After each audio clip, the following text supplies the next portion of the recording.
অবশেষে অভিষেক বাংলাদেশের 93তম ক্রিকেটার হিসাবে আব্দুল গফফার সাকলাইনের যাত্রা শুরু হলো টি-20 ক্রিকেটে। এর আগে বাংলাদেশের হয়ে 92 জন খেলেছেন।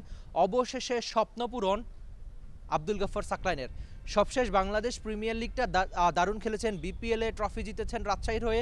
কিন্তু আপনি যদি সবশেষ 10টা স্বীকৃত ক্রিকেটের ইনিংস দেখেন আব্দুল গফফার সাকলাইনের, সেখানে ঢাকা প্রিমিয়ার ডিভিশন ক্রিকেট লিগের প্রত্যেকটা ইনিংসে তিনি খুব ভালো বল করছেন।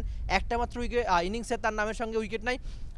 ডিপিএলে তার নামের সঙ্গে 5 উইকেট রয়েছে, 6 উইকেট রয়েছে এবং প্রত্যেকটা ম্যাচেই তিনি যখন সুযোগ পেয়েছেন আবাহনের বিপক্ষে বা বড় দলের বিপক্ষে কিংবা যখনই সুযোগ এসেছে তার কার্যকরী কিছু ইনিংস আব্দুল গফফার সাকলাইন ব্যাটিংয়ে খেলেছেন। এখন দেখা যাক অলরাউন্ডিং এই শটটা তিনি কেমন করে থাকেন। আরেকটা ব্যাপার হতে পারে যে আব্দুল গফফার সাকলাইনের তো অভিষেকটা হয়ে গেছে, তিনি নিশ্চয়ই বড় দলের বিপক্ষে রাঙাতেই চাইবেন। বিপিএলটা তিনি আগে পরে দারুণ করেছেন, রাজশাহীর হয়ে যখনই সুযোগ পেয়েছেন পারফরমেন্স করেছেন।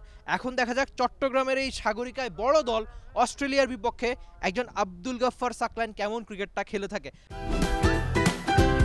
Optical brighter photo catalyst active granule সমৃদ্ধ বসুন্ধরা পাওয়ার ওয়াশ, ঝলমলে কাপড়ে ফুরফুরে মন। আমি অন্তত আশা করছি তার সাম্প্রতিক ফর্ম যে দারুণ, তার অভিষেকটা তিনি রাঙাতেই চাইবেন অস্ট্রেলিয়ার বিপক্ষে।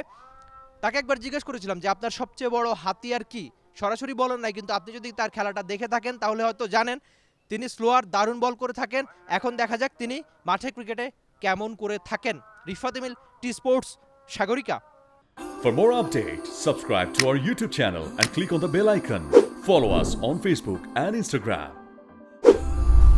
Download T-Sports app to enjoy exciting games and highlights.